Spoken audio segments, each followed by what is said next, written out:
วันนี้ดัดดัดวันนี้บ่ได้มาแทนเปิ้นบ่ได้แทนหลวงพ่อบ่ได้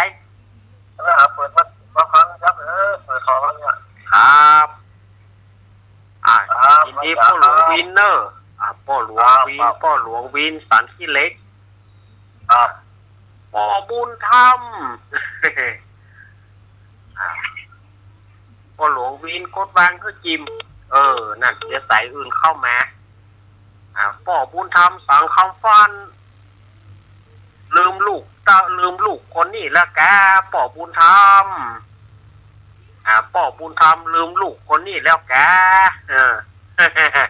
ถ้าบ่ลืมว2 ว 8มาเนอะพ่อบุญธรรมนะ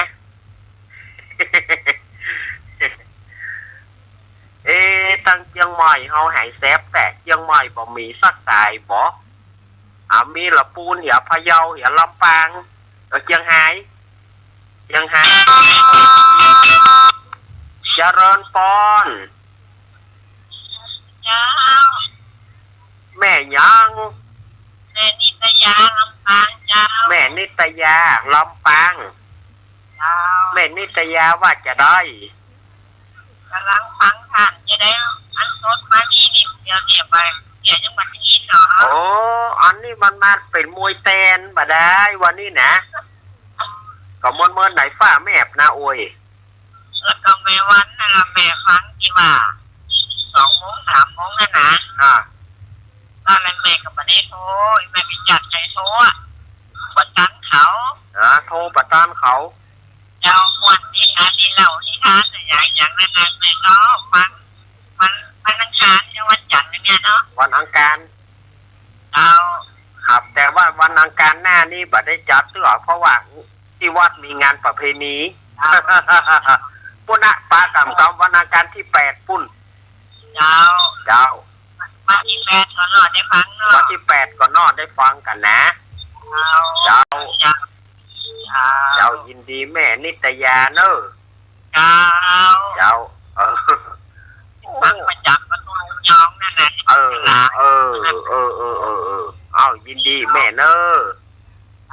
เจ้ายินดีเนอะโยมแม่นิตยาลำปางวันนี้นี่ลำปางอุ่นหนาฝาข้างแท้ปอลำปางเอานี่นะลำปางหนาเนาะลำปางหนาโยมแม่กดวางคือจิมเจ้าวางสายคือจิมถูกไหมนั่นเจริญปอนเจ้าลูกเจ๊แม่บุญหลงอีแม่เฮาบ่รับเตื้อรับยาวันอยู่วะแม่ฟังอยู่วะวันนี้ลูกออกวันนี้ลูกออกวันนี้แตนเปิ้นบ่ได้แม่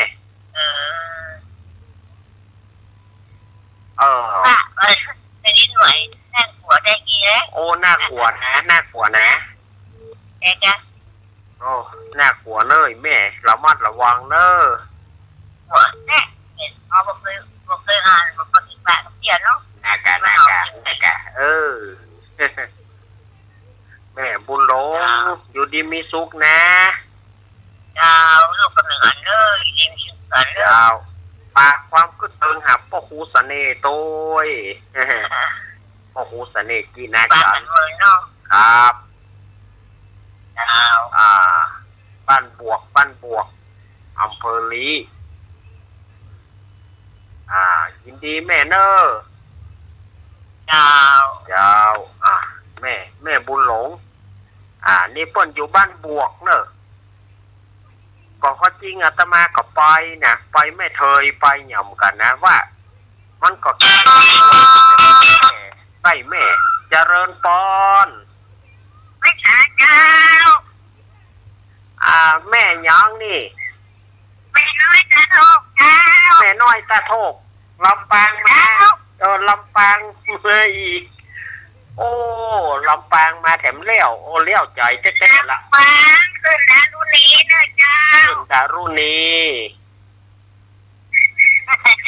แม่น้อยตาโทกแม่เป็นกำลังใจนะฟังอยู่เอายินดีอีแม่เนอะ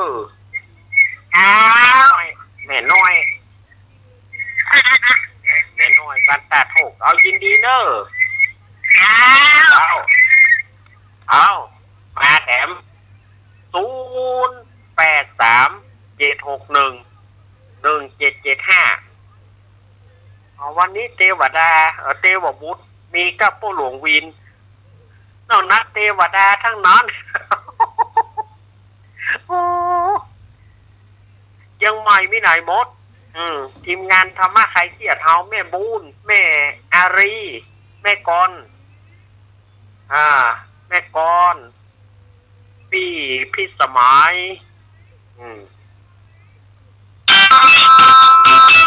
ก็เจริญพร เจ้ากาวันษาเอาว่าไปเลยแม่สายพินแอบว่าไปเลยเขาจะกินน้ำพี่สาโอบาสังฆะมาละอยู่ท่าดาวฟังมารับเจเนอร์ทางพระอาจารย์นอนฟังเสียงธรรมทางพระอาจารย์มาโอ้คนฟังทั้งหลายมีใจจริงสู้เป็นจีกำจูบัลละนั่งทำคำสอนขององค์ท่านพระในหูเหตุต้นผลไปที่แม่โทรไปหาข้างนี่โทรกำลังใจเนอะได้ฟังเมื่อใดกำมวลใจพอได้ยินเสียงเน้นละได้เป็น2-3ปีแม่เข้าใจวันนี้คิดถึงเลิศเจ้าสาธุถึงจะลาต้าก็สอนขององค์ขอบคุณนะครับเจ้าสาธุกราบไหว้สาเจ้าสาธุมาละแม่สายพินมาละว่าสงสารฝากความคือเติงไปหาป้อนานปัญญาอวดผลเนอะป้อนานปัญญาอวดผลแล้วก็ยกเจริญพรมาสกัดครับแฟนพันธุ์แท้แฟนพันธุ์แท้มาละเฮ้ยม่วนดีนะครับขั้นม่วนกันอะไรกูนี่ม่วนกันอะไรครับโอ้รายการท่านนี่เด็ดครับได้ยินข่าวแผ่นดินไหวก็โอ้บัดถ้าว่าได้ยินข่าวก็เจอกับตัวเก่าเนี่ยวันเนี้ยแน่การผมก็เจอครับเข้าหัวพ้นต้นเลยครับเมาหัวยังมาหายเจ้านี่แน่การครับโทรมาไกลๆนะครับละโทรมาไกลๆครับหนึ่งในทีมงานธรรมะคลายเครียดพี่ไอ้แฟนฟังแท้มาละเฮ้ยอันนี้กะเนี่ยเชียงใหม่เนี่ยว่าหายไปหมดเลยเชียงใหม่เฮาเจริญพรมาใหม่เนอะโยมเนอะมาใหม่เจริญพร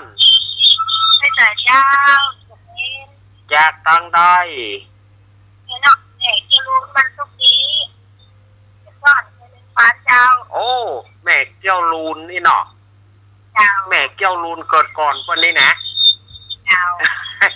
แม่ซึ่งมีเบอร์โทรลูกนี่ก็รหัสอีกเองเอาอันเก่าหายไปเยอะแล้วโอ้อันหายไปมันหายไปพ่อบ่ได้ติดต่อกันเมินนี่เนาะเจ้าพ่อแม่บ้านที่ชาที่วงไหนมันจ้ะเจ้า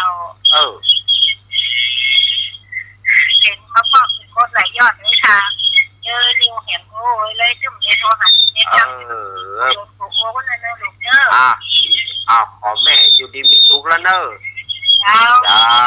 แม่เอ๋ยครับสุมาเนอะเพราะว่าของแม่มันดังวีดวอดนะมันก็จะรบกวนศรัทธาญาติโยมมันดังวีดวอดนะแม่สุมาเจริญพรติดแล้วเนอะอยากตั้งได้ติดแล้วนะติดแล้วเนอะ ป้องโจมแต่นะของแม่ติดแล้วอู้แหละรู้แล้วก็รู้อย่างนี้มาอย่างอี้ก็รู้กับรู้เนอะ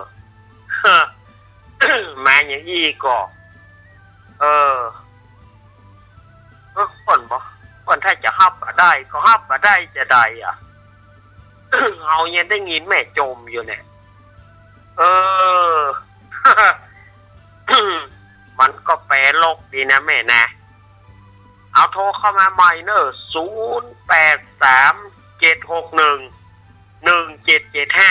0837611775โทรเข้ามาแถมได้อยู่เนอะ มีอยู่ก็หาช่วงกลางคืนนี่มันก็นักหนาเนาะแม่แสงทองแม่รุ่งแจ้งแสงทองฟังกันอยู่ก็หาแม่รุ่งแจ้งแสงทองบ้านปางพะเยา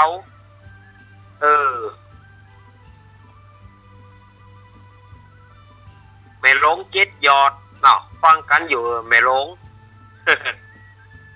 แม่หลงเจ็ดยอดไอ้พงป่าสร้างแม่พรป่าเศร้าฟังกันอยู่ฟังกันก็โทรมาเนอะเนาะไปที่จะโทรมายังใหม่มีหนึ่งนอกนั้นลำปางทั้งนอน นอกนั้นลำปางทั้งนั้นสดายญาติโยมสุมาแม่เกี้ยวลูนเกิดก่อนตะกี้เนอะแม่เกี้ยวลูนเกิดก่อน เพราะเสียงหอยแม่มันหวีดแล้วไปวิดเข้ายังเข้าเจริญปอน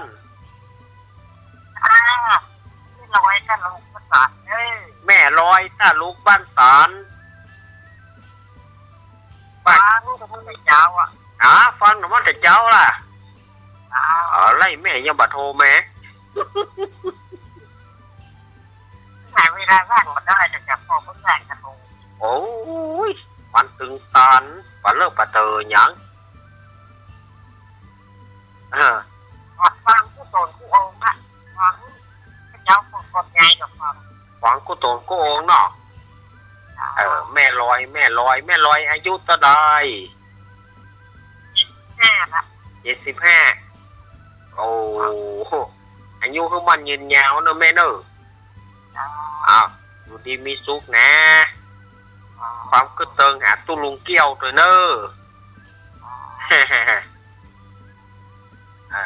แม่ลอยบ้านตาลูกบ้านสอนนะ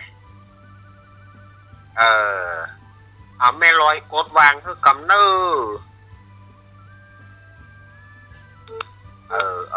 นั่นกะ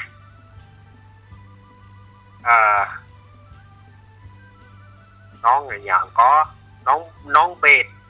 ไปอยู่ที่ไหนฮะน้องเบสตาลูกนี่แต่ก่อนนี่เป็นพระน้อยเป็นลูกศิษย์ลูกหาเนาะเป็นลูกศิษย์ลูกหาเฮาเนี่ยน้องเบสก็ว่าน้องเบสก็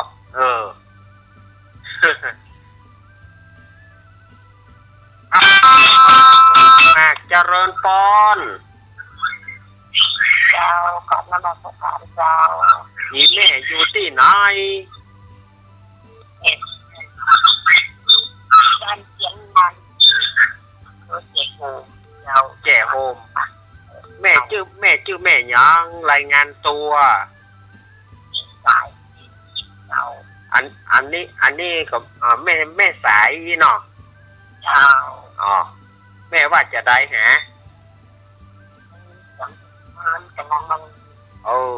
เมินไหนฝ้าแม่นะมันเมินไหนได้มานั่งอู้ไปเตื้อเนาะเจ้ากำลังวันลูกเน้น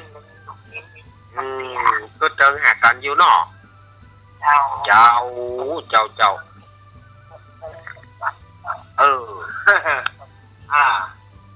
โอ้วันนี้ลำปางคลองแต่เนอะเอาแม่อยู่ดีมีสุขนะเจ้า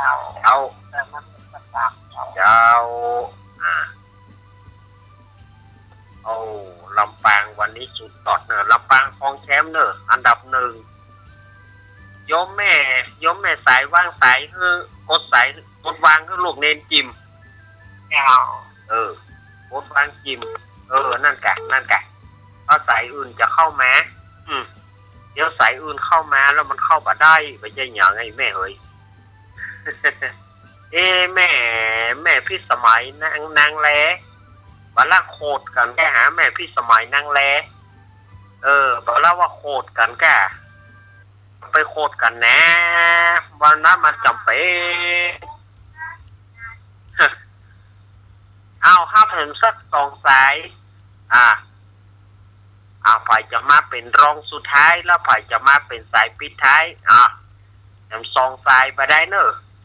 อย่าง2 สายจะหมดแล้วนะมาสัก2 สายเนาะ083-761-1775 083-761-1775เอาแถมสัก2 สายถ้าจะพอดีกับเวลาเนาะจะพอดีกับเวลานะอู้ถึงตั้งตาลุกเนอะไม่ร้อยจะมาห่วมทำบุญด้วยกันก็ได้เนอะหรือว่าไม่ร้อยจะมาฟังเพื่อสวดเบิกก็ได้เนอะมาโต้ลุงด้วยกันนะไม่ร้อยจากตาลุกมาหาสันเหมืองเจ๊ไก่หรอขอมาตัวสอทอปุ้ยฮะเนอะ มาตัวสอทอปุ้ยฮะ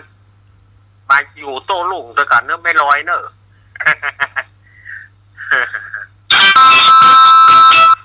เจริญพรจากตังใด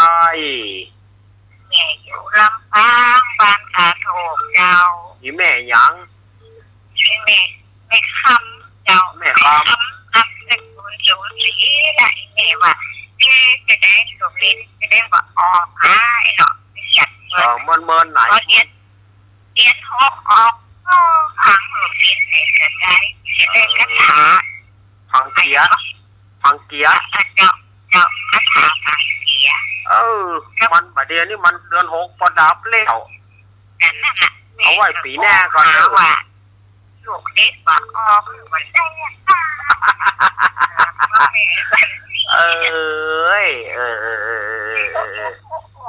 นาะมันได้คาถาเลยนะไอ้นี่ละห้องมันได้คาถาบังลงบังเด่นสักยังไหมออกกับลูกวันหลังก็นอวันหลังค่อยทำพิธีเนาะแม่นอเจ้ายินดีเนอะเอาแม่แหมสายหนึ่งคือโอกาสแหมสายเดียวตะกี้ตืดแม่เจริญพรโอ้แม่อันญาติโยมปิดวิทยุก่อนเนอะปิดวิทยุก่อน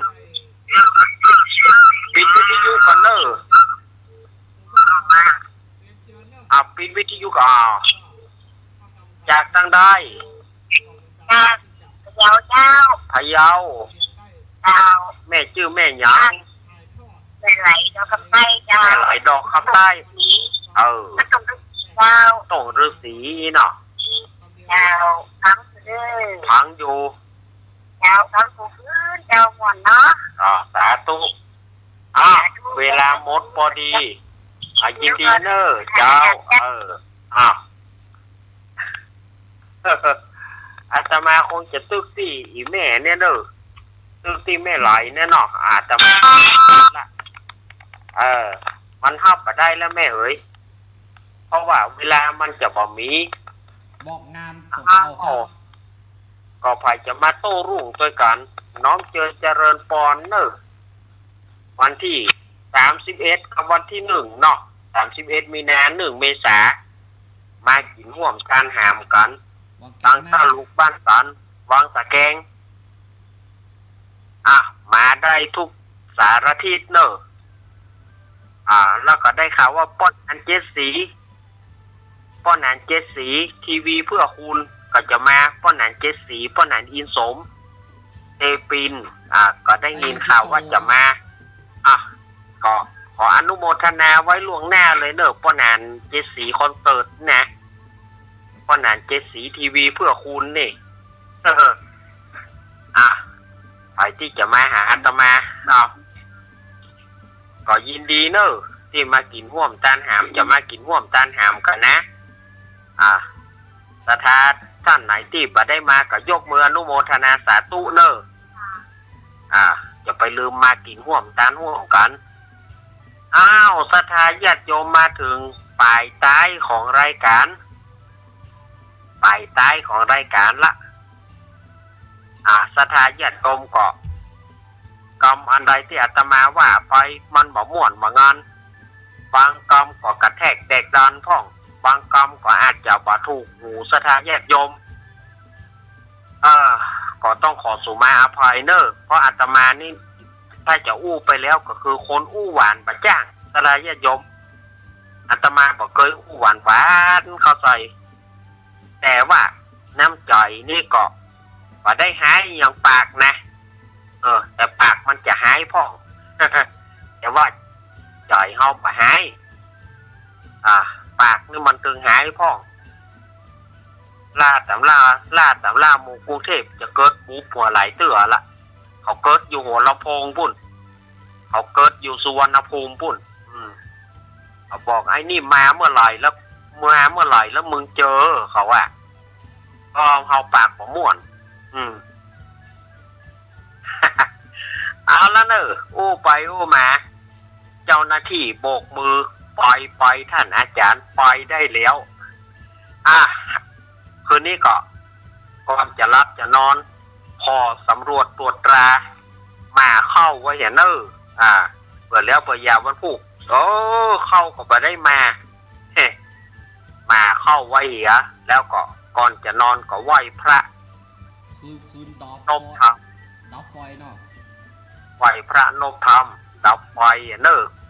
ต่อจากรายการอาตมาภาพก็จะเป็นรายการสารธรรมกับเสียงเพลงโดยลุงหนานเนาะศรัทธาญาติโยมวันนี้เอามาไหว้เอามาลาโดยการไหว้พระแล้วก็วันตาน้อยเนาะกราบกราบ2กราบ3อรหังสัมมาสัมพุทโธภควาพุทธังภควันตังอภิวาเทมิกราบสวากขาโตภควตาธัมโม